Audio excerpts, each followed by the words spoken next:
So welcome to Oakwood Cemetery. We're super excited to have you. It's a nice hot day out here, and when we're out like this, we don't have to wear masks when we're in our comfort of our own air conditioning. So before we get started, I want to tell you a little bit about who we are in case you aren't familiar with us. Oakwood Cemetery is a garden cemetery that turned 151 years old just last February of 2019.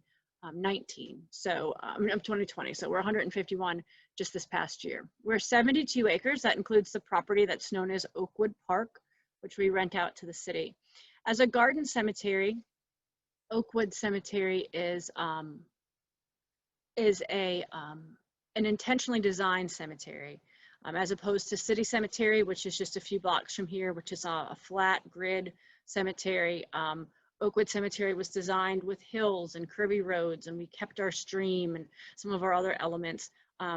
It's designed to be a very welcoming place, a place for visitors. We used to have an admissions booth where you could purchase a ticket to come in to visit 150 years ago. Over 25,000 people are buried here, and we're still an active cemetery. So that nomenclature means that we are still selling property. We're still having funerals. In fact, we have 3 funerals today, all before noon. So we're still a very busy place. And the reason why you're here is that Oakwood has one of the finest collections of monument art in the Southeastern United States, if we do say so ourselves. Today, we will be looking at some of Oakwood's most interesting historic as well as modern monuments. So we're kind of travel through time. At first, I'll show you monuments in the older sections and explain what they mean. And then I'll show you monuments in the newer sections, and I'll tell you what they mean. Some are universal symbols that everyone understands. That would be the same from cemetery to cemetery, and some are going to be more unique and specific to the deceased or to here at Oakwood.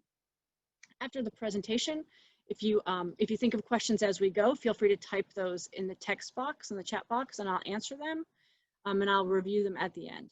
And also, to help show our impact in online programming, if you don't mind, no pressure, please consider entering your zip code in the chat box too, so I can capture that information to show that we are having an impact in our virtual programming.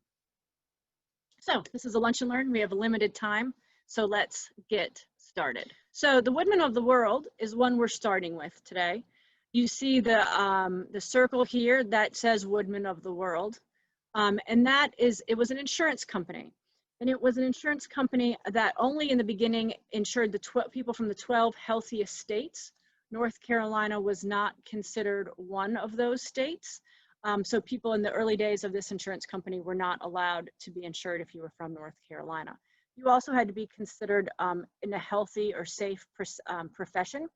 If you were a railroad conductor or some type of engineer, or even a professional baseball player, you were not considered eligible for this insurance company. Part of the role of the insurance company was to also provide headstones, and some even had their own cemeteries. A tree, however, the tree itself is an important symbol. The tree itself is without branches, is a life cut short. While there is a tree directly behind the stone, don't be fooled, it is a tree without any branches or limbs. And it shows us just not necessarily an unexpected death, however, a death nonetheless, which is always considered sad, right? So these are actually, this is not granite or marble, it's some kind of concrete headstone. It can be cleaned pretty easily. Sometimes we clean them for important photographs we're taking, and they can look stark white when they're clean. Next is the International Order of the Odd Fellows. The Odd Fellows symbol on this stone is right here. I'm circling it with my mouse. It's also known as the 3-link fraternity because you see those 3 chains right there, the 3 links of the chain. Sometimes in cemetery symbolism, it will say FLT in those 3 chains, and that's friendship, love, and truth. The International Order of the Odd Fellows started as an offshoot of the Odd Fellows from England in the 1700s, and it was founded in 1819 in Baltimore, Maryland. Its numbers rose hugely up to 3.4 million members by 1915, but by the Great Depression, those numbers began to fall. There has been a bit of a resurgence since the 1970s, and today there's over 500,000 members. death care was a really important part of this fraternal organization. And so headstones were provided, as well as cemeteries spaces when they had their own cemeteries. So just a simple symbol of these three chains, three links that you will see occasionally on headstones. This is one of my favorites out at Oakwood Cemetery. It's the Order of the Railroad Conductors. Oakwood has a lot of folks that had a role in trains. Seaboard Airlines, one of the major train lines here in Raleigh, had a lot of folks that came through, worked, died either in tragic train accidents or just died who had these jobs. But a lot of headstones show organizations that were involved around the train industry. So the Order of the Railroad Conductors, the ORC is one of them. There's the Brotherhood of Electrical Engineers for train engineers, all kinds of interesting symbols. This is one of my favorites of a train actually being sandblasted on Mr. Cates' stone, which is pretty neat, I think. The most well-known fraternal organization is of course represented on a lot of headstones at Oakwood Cemetery. This is the Masonic symbol. It's the square in the compass with the G in the middle, symbolizing perfection, and the G stands for God.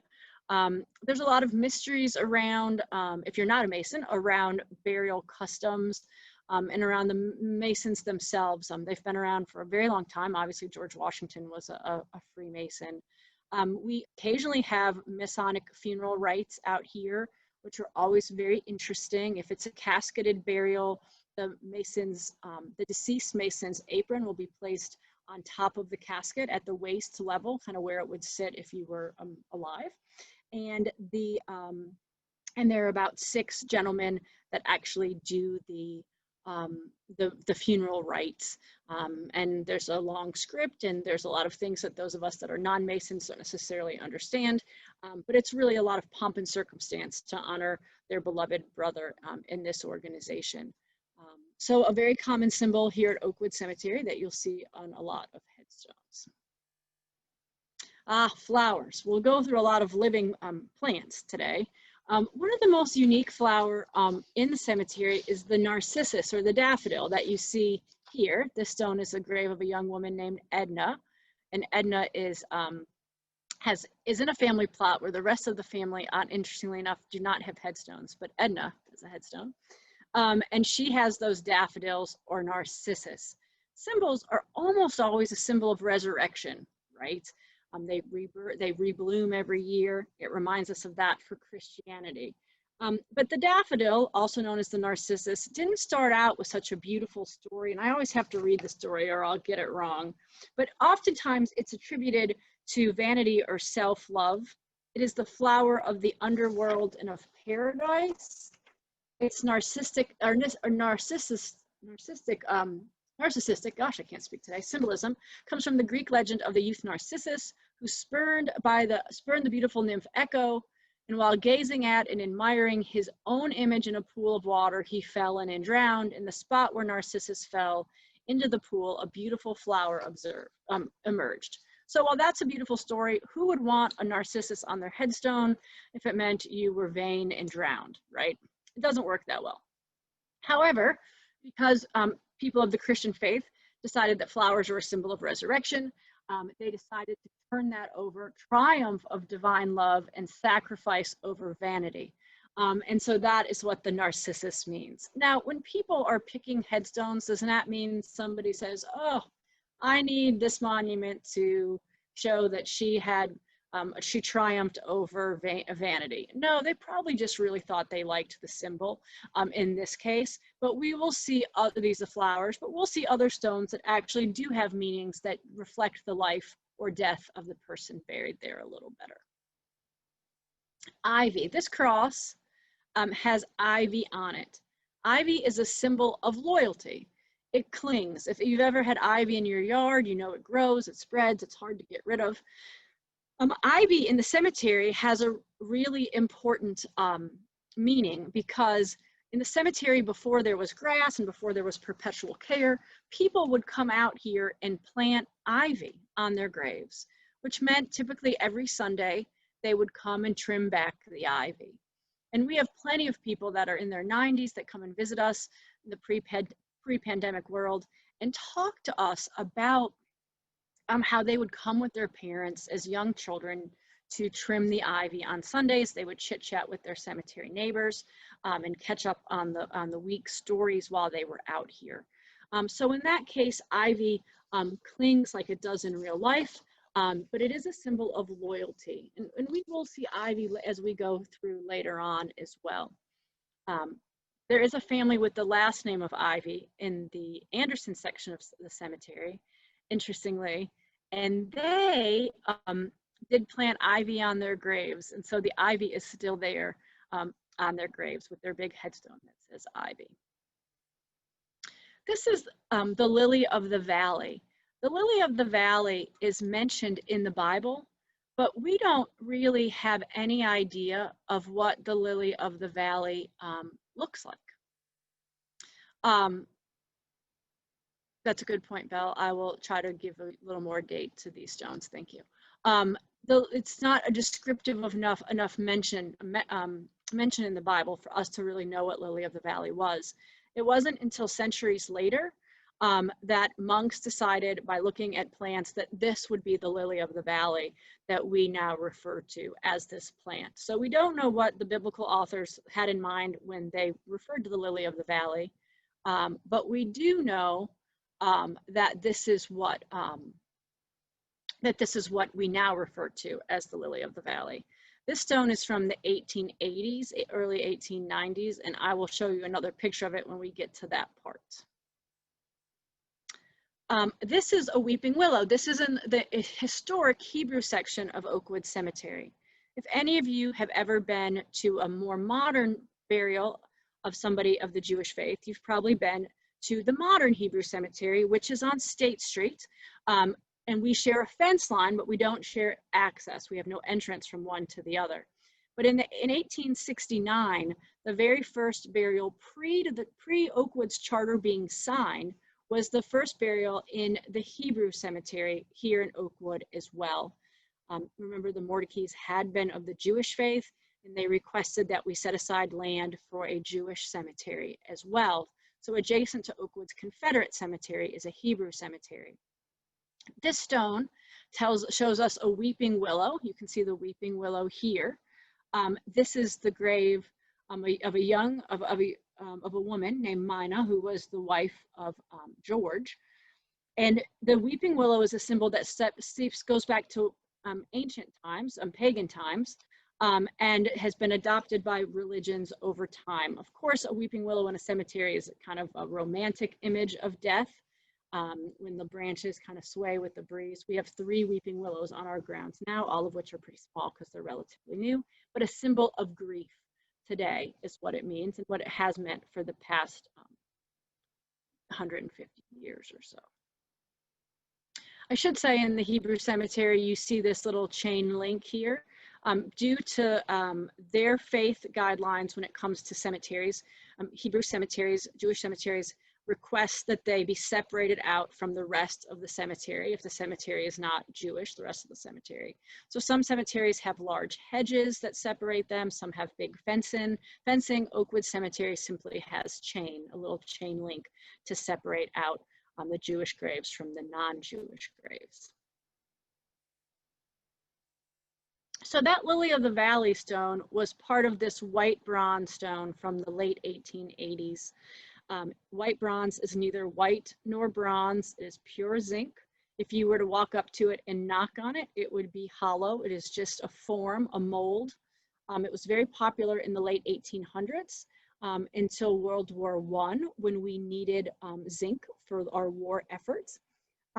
You could order these out of the Sears and Roebuck catalog. They were very common more up in the north than in the south. We only have one example of a white bronze monument. We have 2 white bronze markers also in the cemetery. The neat thing about this marker is it can be personalized. You see where my mouse is panels, and those panels can reflect their name, the person's dates. The first one I ever saw was in Honolulu, Hawaii at Oahu Cemetery. It dated from pre-World War I as well. It was a young girl who was sent on a ship to San Francisco to be educated from Honolulu, and the ship sank.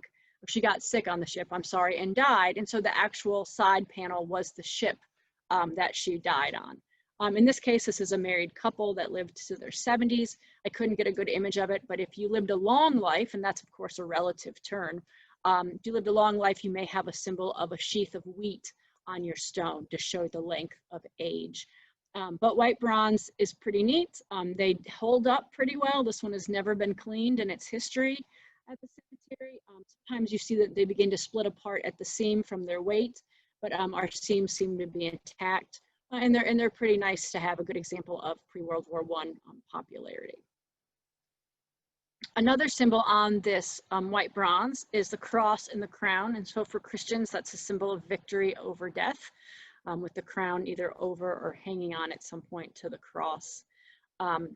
Another symbol of Christianity that is pretty important, I would say, for those of that faith. We have to remember in the late 1800s, 1880s, 1890s, we were becoming much more educated on ancient civilizations. When I'm giving a walking tour through the cemetery and pass by a monument that looks like this, often people ask me if that is like the Headless Horseman. And take a minute and look at it and you realize maybe why people think that. It always catches me off guard. But that is not a headless man. It is an urn with a shroud on it. The shroud is a symbol of mourning, and we'll talk a little bit about shrouds as we go through. The urn is a symbol from ancient Egypt. The urn is also known as an ossuary. When ancient Egyptians mummified people in their burial process, they removed the organs and put the organs in ossuaries. And so the ossuary was a sacred vessel that held human remains that were sacred to the Egyptians. In the 1880s, 1890s, we were learning more and more about ancient Egypt, ancient Rome, and ancient Greece. And this became a very popular way to commemorate our dead in America and in Europe by using these symbols that, again, we all would understand if we lived in that time period. And that's important to remember, that we would all understand them. You weren't sticking out because you put a symbol on that no one understood. You were sticking out perhaps if you had a lot of money and built large monuments, which was a popular way of standing above the crowd. But you were putting universal symbols that everyone understood. So when we give school tours, children always ask why there are so many Washington monuments in the cemetery. It's a good question. We're not all big George Washington fans, although maybe we are, but that is not why we have obelisks. It's the idea of us learning about ancient Egypt still. Obelisks stood outside of temple doors. They honored different Egyptian gods. This has the scallop symbol on the top of it. This is the Haywood family obelisk in the Heck section of Oakwood. The interesting thing about obelisks are how much we use Egyptian symbols in cemeteries. Here in the South, the obelisk, even with this scalloped image, may be the most Egyptian thing we see. We're typically, historically, a much more religious set of folks than in the North. And if you were to go to a cemetery, one of my favorite cemeteries in America is West Laurel Hill in Philadelphia. It started the same year that Oakwood started in 1869. You will not only see obelisks, but you will see hieroglyphics. You will see the Egyptian eyes that you sometimes see to honor the sun god and other Egyptian gods. But that would never fly in the South. It wouldn't be something you see in Southern cemeteries very often. I've not found an example of that in a Southern cemetery quite like I have in Northern cemeteries, where it's just completely different, right? Where we culturally would not be kind of honoring, celebrating a religion, but we will go to a certain extent by using those obelisks. So there are a lot of obelisks in Oakwood Cemetery. The tallest obelisk that we've measured with the help of a drone and shadows is 32 feet tall, and it is in the Beechwood section of Oakwood. Another interesting ancient symbol is the symbol of this bench. This is the Drury bench. It again dates from the late 1800s. It is a bench that reminds us of ancient Greek times when Greek philosophers would gather their students and sit on the bench and have conversations about wise and deep thoughts. And I'm trying to look up in the book real quick the official word for this bench, this Greek bench. But it is an amazing way to honor previous cultures. You can see we were learning more about them, and we were honoring them in the ways that we could. And this bench is an example of that. Okay. So this is two examples of the same symbol. On the left, you see the broken column with the top off of it down, another symbol of life cut short. On the right, you see the monument itself, a broken column. Sometimes I'm asked, oh, is the cemetery falling apart? Did that column fall off? No, it was designed like that. A symbol of death, right? Everything we're in a cemetery, it all revolves around death. But in this case, it's just to show that the break of death is pretty shocking, like a broken column is. We have to remember, and I don't mean to sound like a broken record, but people of this late 1800 era were really professional mourners. They completely understood the idea of loss.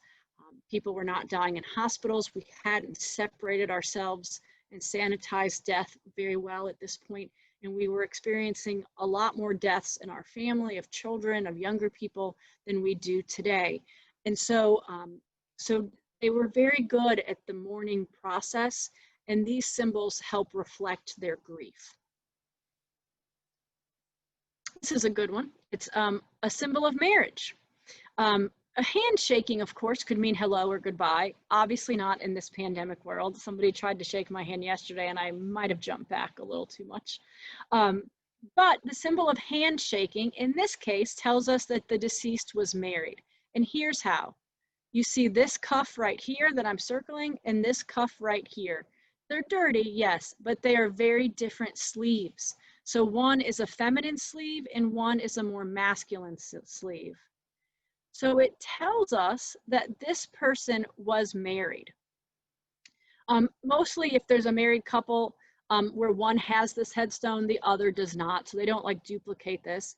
In the modern section, I don't think I show an example of this when we get to the more modern section of the cemetery, but in the modern section, you'll see wedding rings interjoined, or you'll see a couple holding hands walking into the sunset, things like that. But this was a universal symbol that folks would have understood. So there's always a risk when you look at headstone symbols to see that you're overanalyzing it. In this case, this is the Polk family monument, Leonidas Polk, who was a member of the Watauga Club, which helped create what became NC State University. He was big into agriculture. He helped create the magazine, The Progressive Farmer, which became Southern Living magazine today. And he and his wife have this massive monument. It looks like the top is missing. It looks like it's just not finished. And so for years, we talked with people about how this perhaps represented a life cut short. Is that the case? We didn't know. We met with the Polk and Denmark families. We all kind of thought it was the same, perhaps that it wasn't, that it was intentionally left unfinished. And then the family came and met with me again a few years ago. They had done additional research. And it turns out that this monument was paid for by the Progressive Farmer magazine. And it is missing something. It is missing a 9-foot tall obelisk that is supposed to go on top. I don't know if the magazine ran out of money at the time or just lost interest, but it's never been finished. And it will never be finished because the cost of a 9-foot tall obelisk to match that is very cost prohibitive for most people. So how do we know it was supposed to have a top besides the newspaper article? Is that there is a small hole on the top of the monument here when you look to the center of it. And that hole actually was meant for the steel rod that would go in to attach the obelisk to it. So not an unfinished life, a misinterpretation, an unfinished monument, but not an unfinished life. So monuments tell us of mourning. When we looked at that shroud with the urn, This is an example of more mourning. So remember, when people died, like I said earlier, they died in their homes. And when somebody died in the 1800s, they typically put they stopped the clock at the moment the person died. They put shrouds or blankets over the mirrors, over the windows. They put bunting on the door, a wreath on the door to symbolize grief. And remember, you then held your wake or visitation in your parlor, which is the idea of where the funeral parlor came from, right? When we began to sanitize death, we moved the visitation out of your own parlor and into a business. It was the evolution of the modern funeral director, who went from a cabinet maker to a casket maker to a funeral director. So in this case, this shroud on this monument tells us that is another symbol of grief. But this is also a symbol of something else. So if you were of the wealthy sort that had money in Raleigh and in other communities, and you were putting a blanket or a shroud over a mirror, you would probably have fancier blankets, right? And so this blanket has fringe and tassels, which is just kind of a subtle key symbol of wealth. It doesn't mean this person was the richest person on earth. It just is, but in order to have a monument that has that many cuts in it, it costs money. Every time you change the shape of the monument by adding any kind of additional cuts, it costs money. So this is not necessarily the grave of somebody not wealthy, because of the ability to have all these cuts in the stone. But so monuments tell us that the person may have been wealthy by what the symbol is. It also tells us that some people had extraordinary wealth. I went out and measured this stone this morning. This is over a 3.5 foot tall, wide cube, solid granite. When stones come out of a quarry, they don't come out rock cut like a boulder, right? They come out completely smooth. And anytime, like I said, that you put a cut into the stone to make it into a shape or to make it look like a rock, that costs money. This Smedes monument from the Smedes family is a huge behemoth of a cube. There is nothing else like it in the cemetery. This is in the battle section, not far from Eldritch Smedes, but in a different lot, but assuming the same family. And so whether your monuments had kind of passive symbols of wealth because your blankets had tassels, or just by the shape and weight and volume of the stone itself, wealth was definitely conveyed in Oakwood Cemetery by multiple families. This is one of my favorite stones. I say that time and time again. You can tell I just love this place, but this is a box tomb. Now, oftentimes on tours, people ask us if the body is buried in the box. No, the body is buried in the ground. Box tombs, I would say 95% of them predate the existence of Oakwood Cemetery in terms of their popularity. You see a lot of them dated in the early 1800s, sometimes the late 1700s.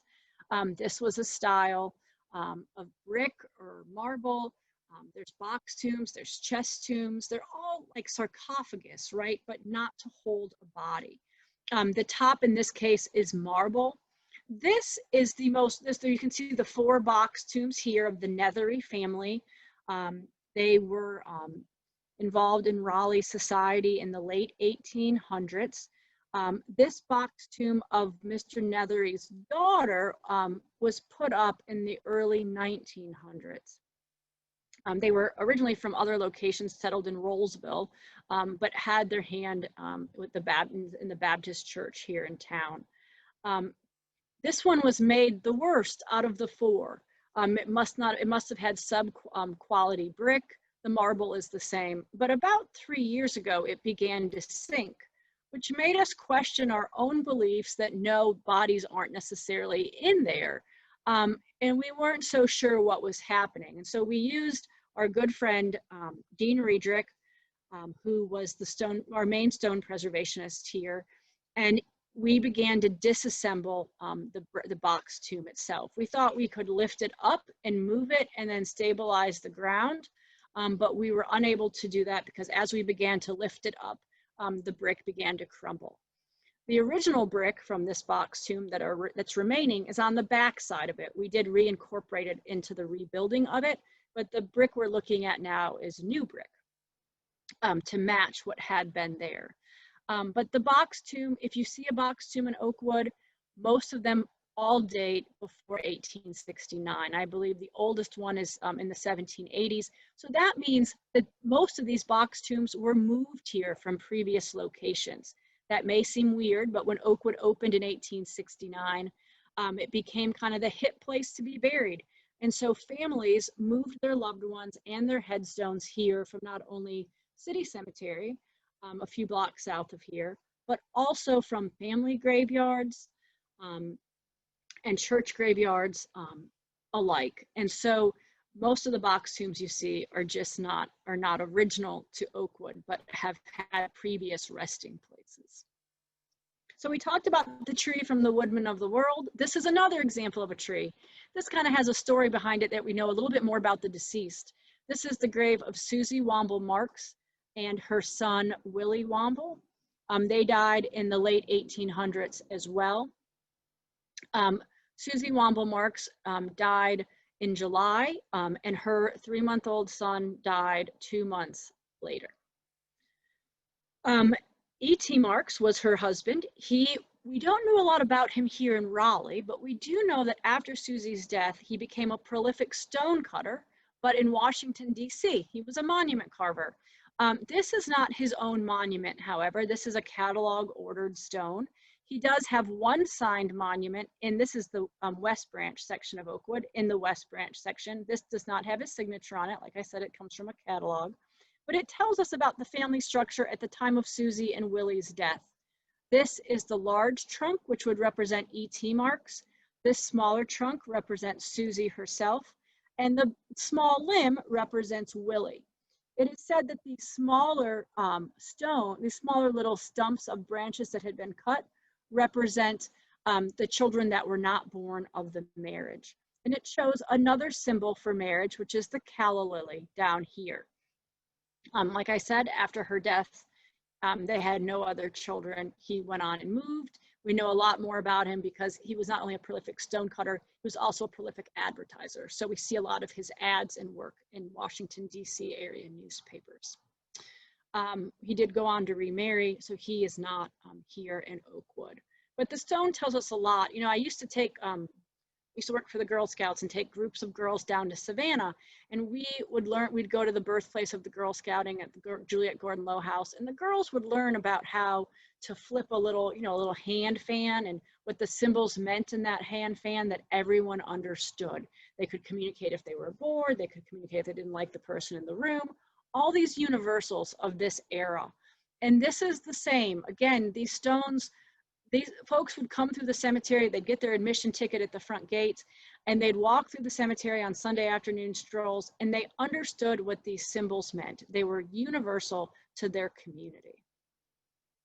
In the Mordecai family plot, there are 2 examples of an upside-down torch. Life extinguished. The torch was upright. It wouldn't necessarily be in a cemetery like this. In this case, it's another symbol of death. It's pretty, we don't have tons of these. I believe there's one more in a different section, but I love the idea of life extinguished to see that death has come upon us.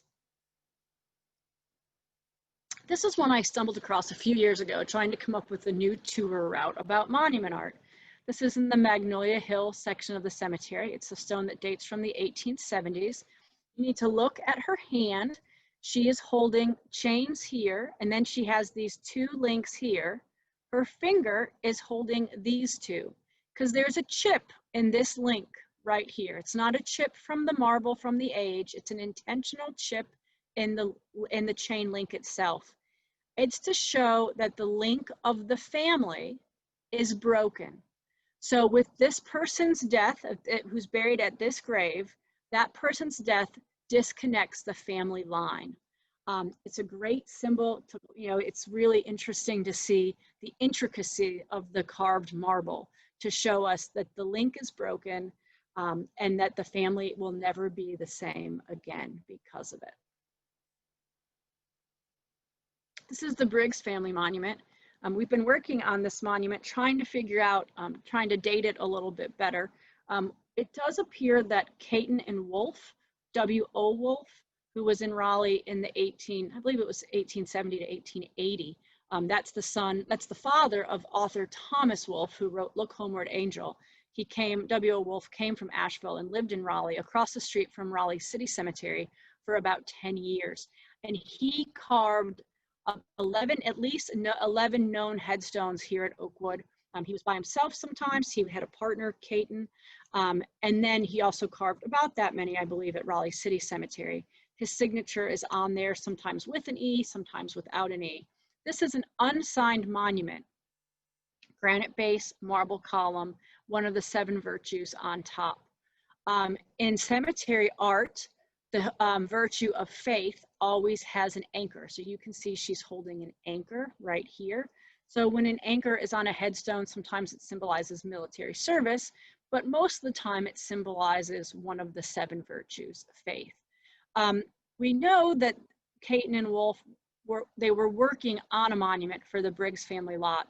The newspaper article, however, calls it a mausoleum and not a monument. And so we don't know if that's just terminology of the day. We also know that they got into a big fight Caton and Wolfe did, over this monument, and they split apart for a while because of it. They wrote accusatory letters in the newspaper to each other about their partnership. So we do know they were working on something for the Briggs family. Whether or not it became this at the very end, we are not sure. The angel itself, or the virtue herself, is a little more than W.O. Wolfe could probably handle. He has a very simple style, but maybe Caton was able to do that. But so we are still doing research, but she is one of the 7 virtues. Books. I'm an avid reader, so I always think, oh, maybe I'd like a book carved on my headstone. Maybe all the books I never finished carved on my headstone. But an open book or a closed book, most of the time, is a symbol of Christianity, a symbol of the Bible. Whether it be open or closed, it is simply another religious symbol you see on stones. However, in this case, this is George Pettigrew Bryan, a Confederate officer who dies during the Civil War. You see he has closed books here with the lamp. That's the lamp of knowledge. It is symbolizing this man is very balanced. He is part military, he is part knowledge. So the lamp in these books do not necessarily mean religion as much as they probably mean the knowledge base of it. Another really good one is eternal sleep. In the cemetery industry, when I work with families, we use a lot of euphemisms. Death can be a very harsh thing. And so we talk a lot about how the person rests here. We try to use softer words, not to hide anything, but just to kind of make the blow of death a little softer. In this case, this very hard pillow, because it's made out of marble, is a symbol of eternal sleep. There's a pillow and a blanket, and there's an epitaph. This is the grave of one of the shepherd's sons, buried in Anderson section. Again, a pre-1900 stone. And this stone just talks about resting. And so, of course, we think of death as people resting in peace or eternally sleeping. And so this pillow goes along with it. Another one that talks about resting, that shows the sleeping girl, as I call her, is in the Polk section, pre-1900s. This stone is of a young woman. Her husband put it up. And you see the image of her sleeping. Again, beautifully carved. Marble is the softest stone, so easier to carve than granite, obviously, but very intricate and a great euphemism for death.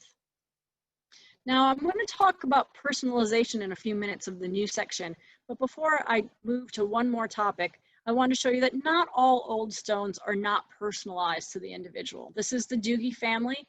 They had, I believe, like kind of an Italian dessert ice cream kind of shop near Fayetteville Street in downtown Raleigh at the turn of the century. And this, not his main headstone, but a kind of a foot marker at the lot of their grave, is what, when you open the door to go into Doogie's, what you stepped on. It was the entry step into the business. And so here is their mosaic tiled stone or step put on their family lot in the Johnson section of Oakwood, which is pretty cool. I do want to talk about children real quick. This is again another stone in the Hebrew cemetery. This you see in Hebrew itself, it says "here lies" on the stone. But the other interesting thing about this stone is that you see the snapped stem of a bud of a flower. That tells us that this person was an infant or young child. If it's a partial bloom, it's a young adult. If it's a full bloom of any flower, it may indicate prime of their life. But this snapped dead flower, which not fully opened, is the sign of a very young person. Remember, we were talking about how Victorians were professional mourners. This is one of the winder lots in the cemetery in the forest section. This is an empty cradle, reminds us of the empty cradle at home. When somebody died in the late 1800s and was buried in Oakwood Cemetery, if they were a family of wealth, they bought a family plot. If it was an infant, they bought a family plot, maybe a 12 or 24 grave lot. And that is where they put perhaps baby after baby. There are at least 3 babies' graves on this Winder family plot.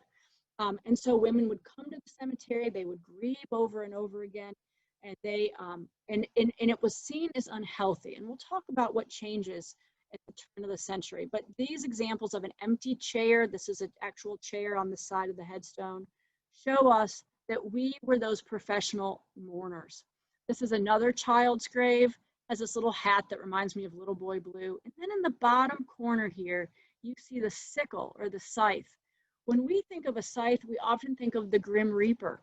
You know, the scythe was used in the fall to harvest, which is a symbol of death. You know, we're cutting the crops down. And so even though it's this sweet little boy's grave, he has this very stark symbol of death on his stone, which is, you know, kind of sobering, definitely.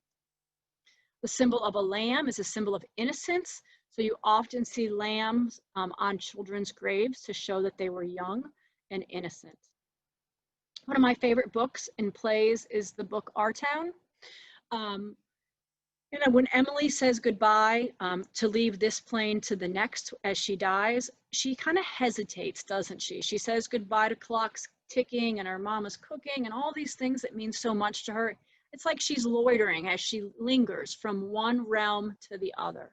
And that's what this child's headstone symbolizes in the late 1800s. You see this little hand here pulling back the veil, lingering between this life and the next. It's not easy to say goodbye. It's not easy to leave all that you know, even as a child. And so this grave really symbolizes that heartbreak of leaving the world that we know. However, not everyone at Oakwood was rich. Not everyone at Oakwood could afford a 12-grave family lot. And mourning practices also changed regardless of whether you were super rich or just the average Joe. This is a photo from our record books of the infant burials, some of the infant burials in our baby land section. Oakwood has 4 baby sections. The first started around the turn of the century in the early 1900s. Why the change? Well, doctors were realizing that this mourning, this perpetual grieving was not healthy for women. They worried that these women were coming to the cemetery. They worried that these women were wearing black for 6 months, black with gray cuffs for 6 months, gray with lavender cuffs for 6 months, because they were in a perpetual state of grief. Something else changed, and that was that we were dying in hospitals. We were seeing doctors. Doctors were beginning to realize that this was not a great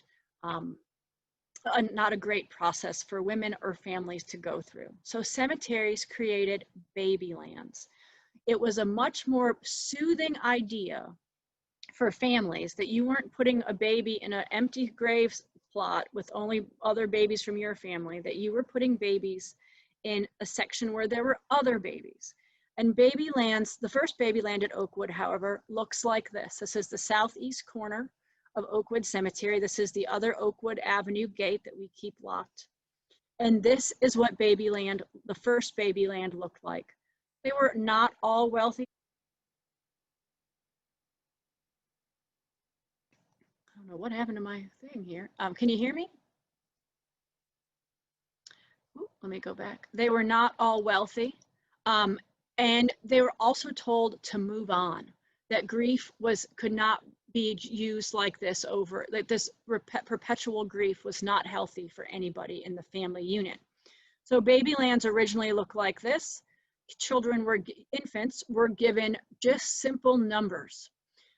If you could afford more, you could put a monument up. And even still today, people will come in and say, hey, my great-great aunt is buried in the Babyland section. She's number 25. Can we put a marker on grave 25? And so we work with them to locate grave 25 and put a marker there. So they're not all lost by any means to history. But most of them do not have graves. The idea, however, was that you would put them together. They were with each other, and moms could then healthily move on. But we were also sanitizing death, which has repercussions as well, both positive and negative. So 2 children that are in a section that we call City Ground, which was kind of the City of Raleigh's pauper section in Oakwood, now called the single grave section in the cemetery by the maintenance shop. These stones are not fancy. They're simply concrete with their names, Annie and Lily Azell, kind of scratched in them. They were 2 stones that we've seen for years, wondered who these children were, wondered their dates. Finally, I used Ancestry.com to figure out that they died in July and October of 1915 of typhus. 3 weeks ago, a woman walks into my office and says, I'm trying to find the graves of my 2 aunts, Annie and Lily. And I knew immediately who they were because we had spent so much time looking at these stones and trying to figure out their dates and who they came from. And just to show you how much research goes into something as small as this, this is Annie and Lily. Annie was 6, Lily was 2. About the age these photos were taken, about the years that they died in 1915. So they're more than just even the simplest of stones, right? They're somebody's children. This family went on to have 2 more children, only one of which lived to adulthood. And it's her only child that is the one who donated these original photographs to us. So pretty amazing. You don't have to have a fancy stone to have a story. And these 2 little sweet girls obviously had a story too. Mausoleums tell a different story. Oakwood has only 2 family mausoleums on our ground, the Wilkersons and the Poindexters. Here's the thing about them. Only 2. People just prefer them because they don't want to be in the ground. If you were to go back up to Philadelphia to West Laurel Hill, they have over 300. What's the difference? The wealth difference. After the Civil War, we as a southern city had to regroup, rebuild. Our Confederate money was worth next to nothing once the Confederacy was over. The North didn't have that problem. So over 300. Our mausoleums are simple. They're 1 floor. In Philadelphia, those mausoleums have heating, they have electricity, they have $1 million endowments. The caskets are often in the basement or above on a 2nd floor. It's unbelievable, but it shows the difference between the North and the South. But things have changed. This is overlooking the Hillside North section. Those gray granite monuments that are about 5 foot 4 inch bases, they're 8 inches thick, are completely the most common stone we see. We see more of those stones than anything else. When we work with families to buy monuments, we sell more 5 foot 4 inch bases in monuments than any other monument. We duplicate a lot of what's already in those new sections. So while we say Oakwood Cemetery, the taller the better when it comes to our monuments, know that most of them are very standard and are not at all as fancy and tall reaching as the others. It does not mean, however, that we do not honor the past cultures. This is the grave of a young woman. She died in 2012. This is a monument that you would see a marble version of in Père Lachaise in Paris. You would see in Mount Auburn in Boston in the historic sections, but it also has been recreated for the modern era as well. This is the Rubicon carved by Paris Alexander. The Rubicon in ancient Rome was a river that you could not cross with a standing army. If you did so, it led to death. Julius Caesar did not disband his army as he returned from conquering Europe, and therefore led eventually to his death. This is carved, like I said, by Paris Alexander. It means the point of no return. Sam Tarleton commissioned this monument in the early 2000s, had it here before he died. It's the first piece of modern art in the cemetery. When a piece of modern art does come in, it does go through a more difficult approval process than any other regular stone. So know that we were prepared that it was coming in.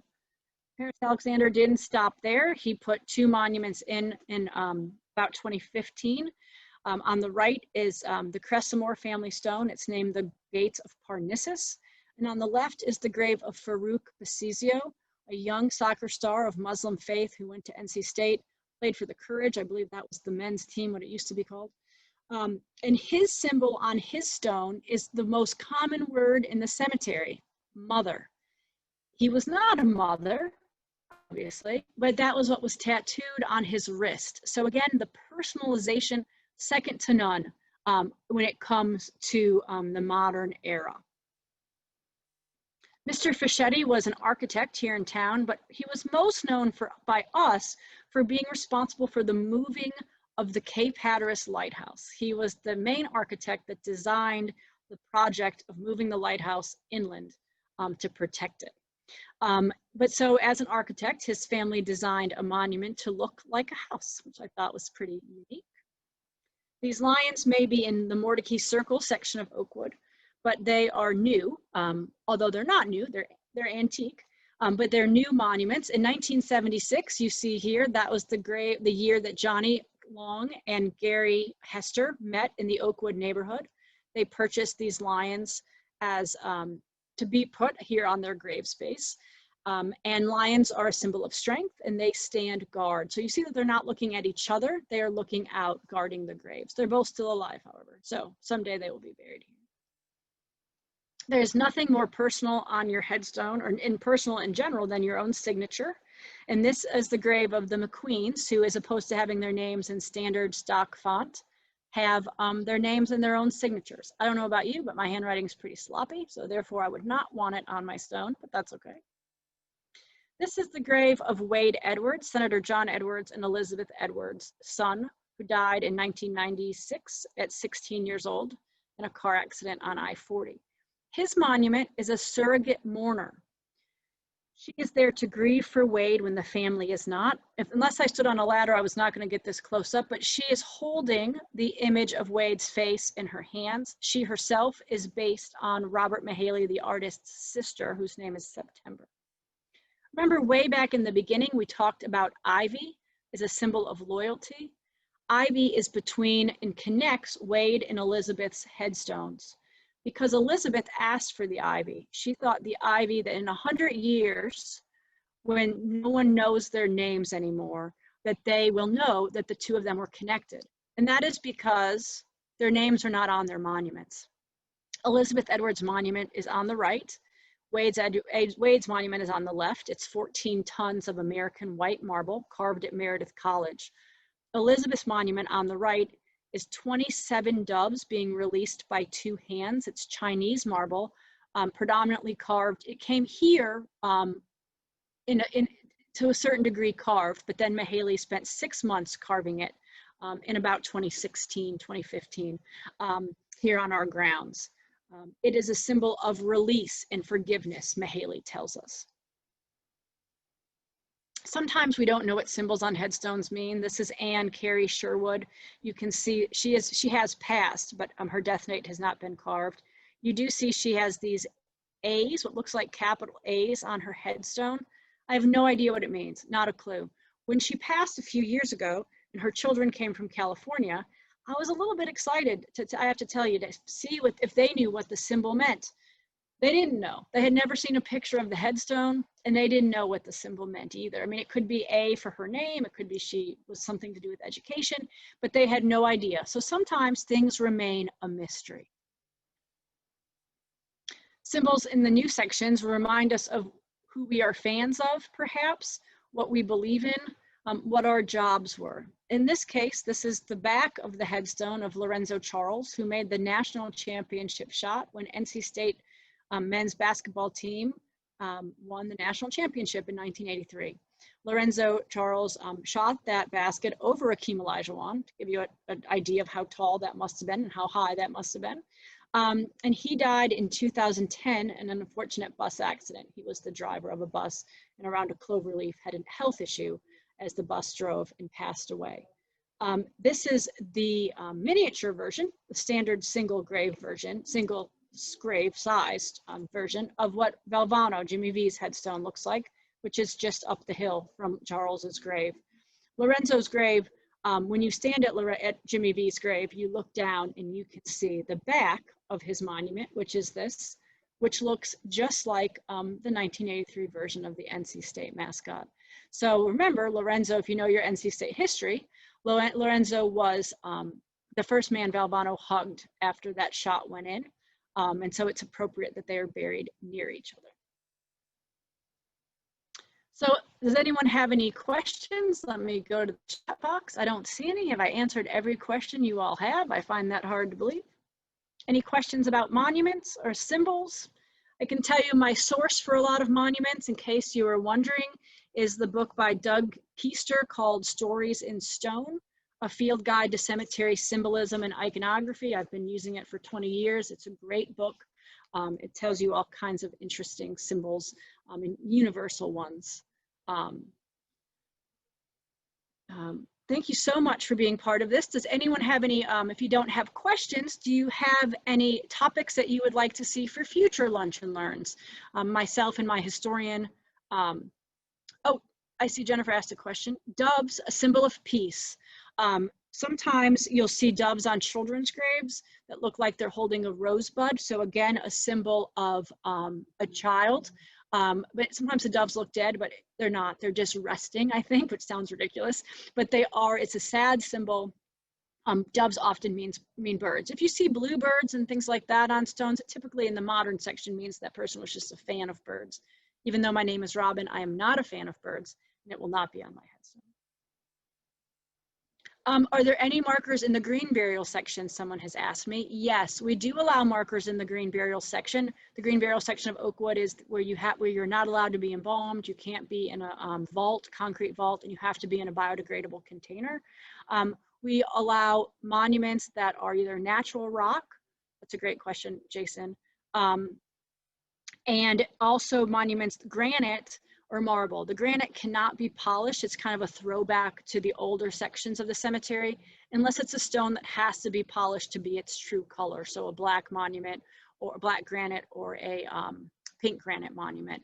Those are polished, but nothing else is. But we do allow natural stones as well. And I see that Drew asked for a lunch and learn about famous and historical people. Yes, we can definitely do that. I think we're working also on one about the builders of Raleigh. So not the first generation of builders, those folks aren't here. Joe Lane and the like are not here, but the second generation of Raleigh builders, the folks that are buried here, the Briggs and other families, so we can learn more, we can see about what they were responsible for developing, and then also see who they, what their graves look like. So that is something that we're working on. No other questions about monuments? Well, thank you so much for being part of our first virtual program. If you have any questions, I will email you. Do we have other Freemasons? We do have Freemasons, and we do have other societies, not whole sections of them, but other societies are represented, International Order of the Odd Fellows, Woodmen of the World, things like that. I see the question, was there a time when Oakwood was racially integrated? Yes. It was never in our rules not to bury African Americans. It was just a practice that was not done. Oakwood, 2 years after Oakwood was created, Mount Hope Cemetery was created, which was the African American cemetery in Raleigh. We buried people of color, but we did not bury African Americans until the more modern era. I mean, we buried American Indians, we buried Asian Americans, and other races, but until the more modern era, African Americans were not buried at Oakwood. But now we bury everyone of all faiths, all religions, all colors. Yes, we can do the history of the cemetery, and I'm trying to figure out if I actually recorded this, Drew. This is like my first time, so so we are working on that. But the other thing to know is that we also do virtual tours, and they are on our YouTube page. So after this, I will email you all the links, our YouTube video link. So, so you can see the virtual tours that we're doing that are on all different topics. And we put a new one up about every 2 weeks. So there are 3 right now, and 2 more waiting to be edited in and another being filmed this week. So we are trying to reach out, and we look forward to having you all back on our grounds. Visiting hours right now are 8 to 4. So you're welcome to come and enjoy our grounds 7 days a week. But we look forward to a time when we can do our tours again. So thanks so much for being part of our program. Look for, I'll make sure y'all are on the list for when we do the next one, and look for the next one probably sometime early next month. So thanks so much. Have a great day. Stay cool, stay safe, and we will see you at our next tour. Take care.